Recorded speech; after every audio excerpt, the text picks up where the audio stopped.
Well, I don't really know where or how to start this video off, but this article was made by The Athletic and the New York Times.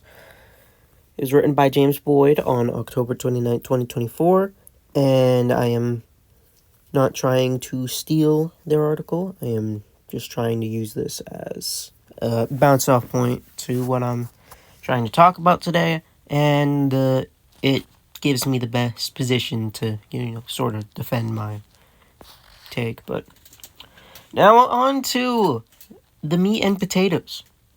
Remember last year when we were like 3-5? Jonathan Taylor seems like he wants out of the organization. Still injured. Everyone's dogging on Irsay for no good reason. Everyone's hating on the franchise for no good reason. Well, it seems like we've returned to that position once again. And I was in school doing my AP US history class. And all of a sudden, I hear one of my table mates say, "Oh, they've benched Richardson for Flacco." And, of course, you know my position over the past few videos. I got really angry at it. And I feel like if I recorded the video as soon as I came home, I would have been extremely mad. I mean, I'm still mad about it, obviously, because it's a stupid decision. But I'll try not to yell. But, as you can see, and as I've said, Colts are benching Anthony Richardson for Joe Flacco. And as this article title states, in James Boyd's opinion, it seems like they're embracing mediocrity once again. So if you don't know much about the Colts, we've basically been in a position where we get some veteran quarterback, play him for a year, sometimes not even a year, switch, go again. It's the QB carousel. It happened after Luck retired. First started to Brissett. Then it went to, I believe, Phillip Rivers. Then it went to Carson Wentz. Then it went to Matt Ryan. And then Matt Ryan got benched for Ellinger. And then Ellinger got benched for Ryan. And then, finally, for the first time since we drafted Andrew Luck, we drafted a round 1 QB in Anthony Richardson, which they clearly stated would have been a sort of project QB like the likes of Josh Allen. Like he says, ups and downs, growing pains, worth the wait. And they dropped him 18 months and only 10 games he started. And he's gotten injured. He got injured in the Titans game. He got injured in another game.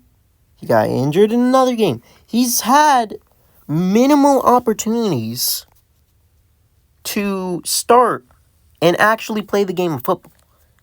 And they're giving up on him because he's had a bad, few weeks. They're giving up on him because he got tired after running around the field like a running back would and stiff-arming 300-pound men when it was like 3rd and 20. And now, even worse, I'd understand if they tried to punish him for that, because that's fair. You can't have him doing that. But I've seen multiple things say that wasn't involved at all in the process. It was just because he was playing bad, and they want to go to Joe Flacco to win now. Now, the Colts are 4-4. You can make the argument, let a lot of people do that. Joe Flacco, the 39-year-old backup, will suddenly give us the most magical chance to win. And maybe he does. Maybe he does. But the Jaguars game, remember that? Remember how he was dicing up the Jaguars? And they still lost. And even in that Steelers game, Anthony Richardson was doing pretty good. And then he got injured. Then Joe Flacco came in, and our offense was anemic for that game. Now, this article says that it would have been understandable if, they eventually decided that Richardson was not part of the future, and I understand that. Something like Bryce Young. Bryce Young had a year and a couple games this year to prove himself. And yes, I know the Panthers team is bad, but he was given the time to improve, and he never did. So that was part of their decision to bench him for Andy Dalton. And now that Andy Dalton's done bad, you can see that it's really not Bryce Young's fault. Of course, now, even though Bryce Young did not have a good game against the Broncos. But, of course, this comes after the Texas game, which I know a lot of you guys care about the moment when he went out of the game, but I'm going to try to defend the rest of this game. Okay? Like this article says, and like I would have said if I didn't find this article, Goodson dropped a touchdown, Laurie dropped first down, Pittman didn't, do anything to really help. There were multiple drops by Pierce, multiple drops by Mitchell. Dude had the ball straight dot into the end zone, couldn't catch the ball there. There was a penalty that negated a Pittman touchdown. The only one that had more than one catch a day was Josh Downs, who had that 69-yard touchdown catch. Of course, with all those drops, there was also a lot of pass breakups too when he was on the money. And that interception, while being a terrible decision, Shane Steichen should not have called that in the first place. Shane should have took that 10-10 draw into the half, came out with his offense ready, and to start working at 10-10. But then, Richardson makes a bad decision, throws an interception that never should have happened in the first place. And now the Texans are up 17-10, and we lose by 3, I believe. We lost by 3. So while that is partly Richardson, that is also partly the coach for calling it in the first place. But back to the article. Shane, of course, the head coach, he initially came out on Monday to say that they're evaluating everything. They didn't know what they were going to do. Of course, I didn't make a video, but I was in support of, Richardson starting because he needs to start and get the reps. Of course, next day, today, now we're here. Now Richardson's benched. And of course, you can believe whatever you want. I'm not trying to tell you that I'm right, per se. But this is obviously not a good decision for the long term. If you want to be like, oh, Joe Flacco, he can play ball right now. If we make the playoffs with him because he can throw better, that'd be cool. Look, it'd be just like every other year. It would have been just like last year. We would have won the division with Gardner Minshew. Have you seen Gardner Minshew this season? He hasn't played good except for the Ravens game. We would have won the division if Tyler Goodson didn't drop that pass. Joe Flacco comes in. He does the exact same thing. We go 9-8, 10-7. Maybe we sneak in the playoffs. But then what? Our defense is terrible, and whoever we play is going to destroy us. So, if we start Richardson, say he sucks but gets better and better during the season, then we know that next season he can still be the starter, he can still develop, and we'll have a good draft pick to help him and the defense. But with Joe Flacco, we might make the wild card, get blown out, have a mid-round bad pick, and then what do we do? That's kind of the position I have here, and it's probably the position this guy has. Of course, I haven't fully read it, but I skimmed it. Let's start with Richardson, whose confidence they are killing, and whose trust in Indy, his coaches, are going to erode. And I had the same thought too. Now, you can say all you want about, the tap out that he did. Of course, he can't be doing that in a big game. I know that. But here's the thing. Richardson is one of the most dedicated, toughest guys I've ever watched on my team. Now, that might not be saying much because I'm not even an adult yet. Next year, but not now. I'm not even an adult yet. But every single play that he does or he makes, I see the dedication and the passion out of him. Every single time he makes a mistake or doesn't throw a ball perfectly, he's talking to himself, he's clapping it up. It's like, oh, I got to do this better next time. Every single time he makes a big play and, everything goes right and he gets a first down, he gets a touchdown, he seems really excited. He seems like he's the one that's celebrating the most out of anyone else on the team. And now,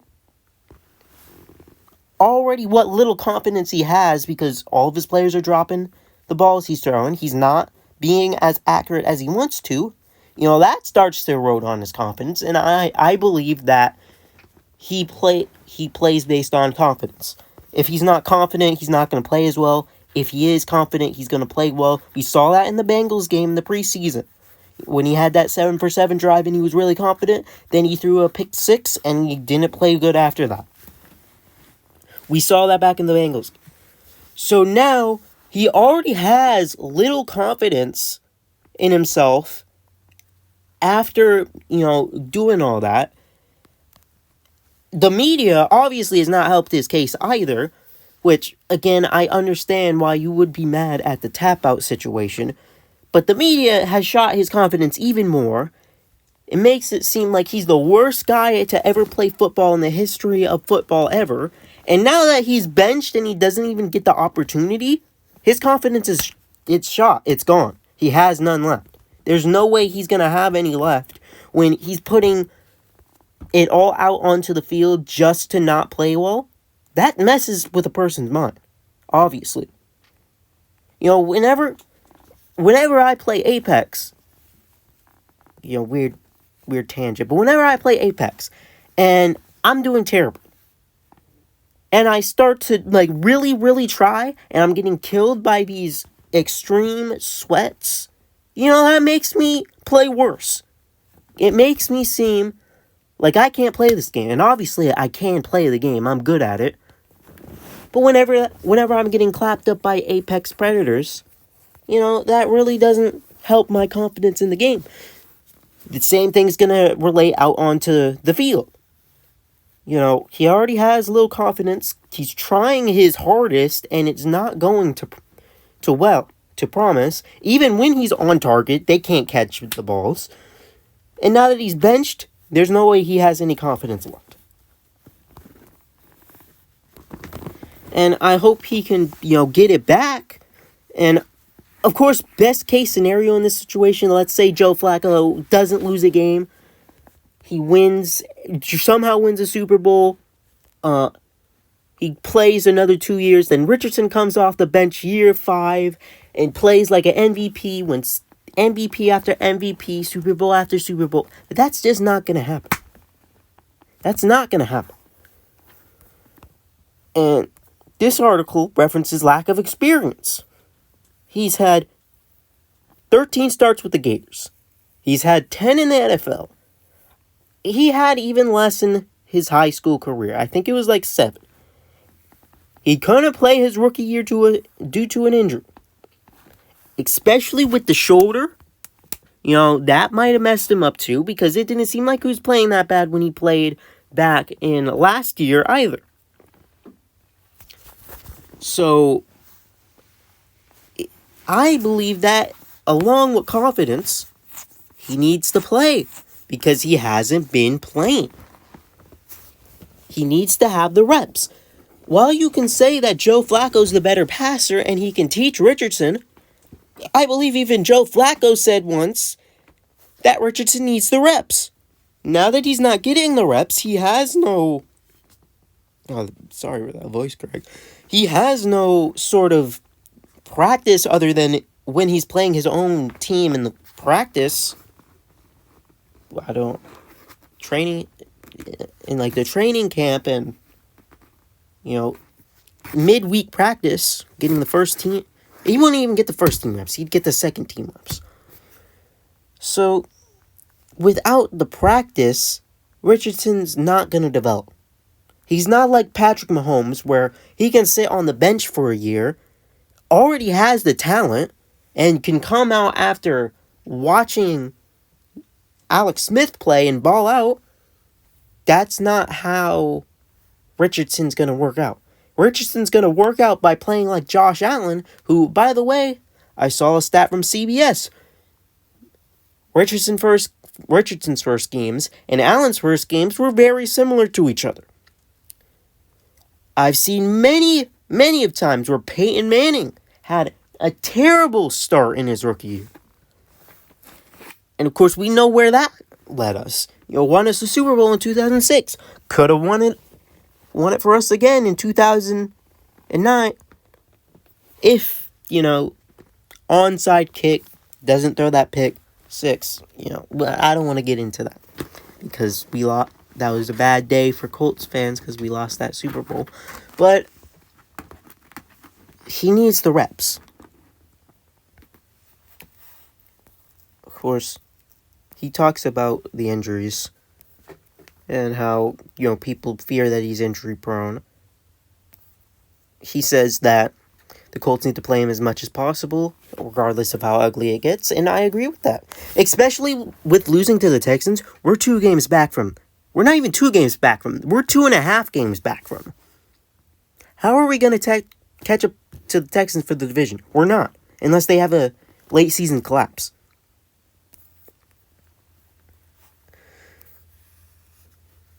Talks about how all of his... The Colts fans I've seen mostly agree with me. Some of them, though, obviously, I don't expect everyone to agree. But, everyone on the media obviously is like, yay, Joe Flacco! Joe Flacco's going to come in and save the Colts organization forever. Joe Flacco's going to lead this team to... How many games have we lost? 4. 13-4 and win the Super Bowl. Like, that's not happening.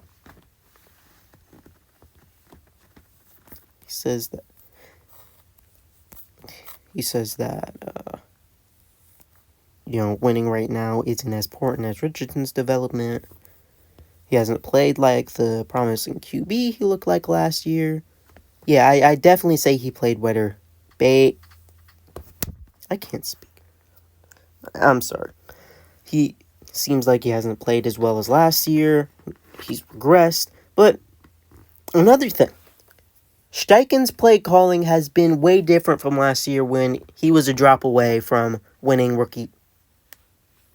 not Rookie of the Year. I'm all over the place today. Winning Coach of the Year. Because let's be honest, if the Colts won that game and made it to the playoffs after going 3-14 or 3-13-1, he definitely would have won, Coach of the Year. And Steichen said many times this season he needs to get better. Back to Steichen's play calling on the Texans game. Literally, a lot of his early game passes were 20 yards down the field. They weren't calling run plays. We had Jonathan Taylor back. Jonathan Taylor had 100 yards on the ground, and we barely ran him that first half. If we ran him more, we'd probably win that game. Instead of relying your inaccurate, already confident, drained QB, rely on your running back. Let your QB make those short throws that he should be making. Develop those. And then when push comes to shove, Try one down the field every once in a while, which you know he's good at, and you probably have a way better offense. But with just throwing deep ball after deep ball, not training the short ball, and not running the ball, that puts a lot of pressure on the QB. And, the article says that. Steichen said that on Monday. Running the ball, putting him in simpler positions, getting the ball out of his hands, not sitting back. Those are some of the key things you want to do when you want to develop I wouldn't say rookie in this case because he's technically not a rookie, but developing a project QB. This is his guy. And I've seen a lot of people, now that Jim Irsay's name has came up, blame Jim Irsay for this. Look, if it is Jim Irsay that is doing all this, he needs to sell the team. But I don't believe he is doing all this because, he specifically said, he used like an analogy, driving on a highway, once you get off, you can't get off. Something like that. He used some sort of analogy like that. I wouldn't think he would do something like this, but if he did, he needs to sell the team. He does. And I defended him last year, too.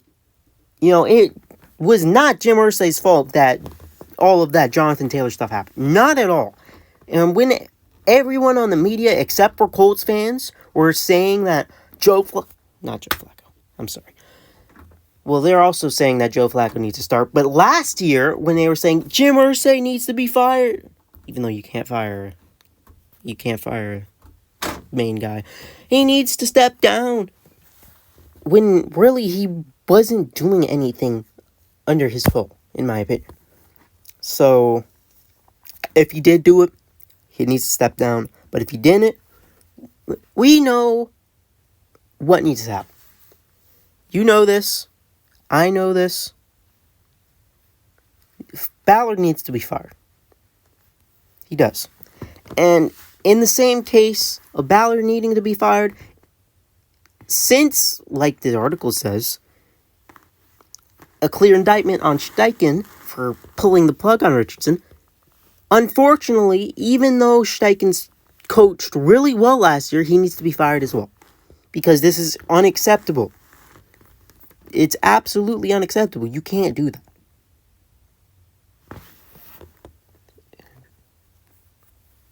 Of course, it's starting to talk about some of the stats, which is fair. Of course, you got to give both sides.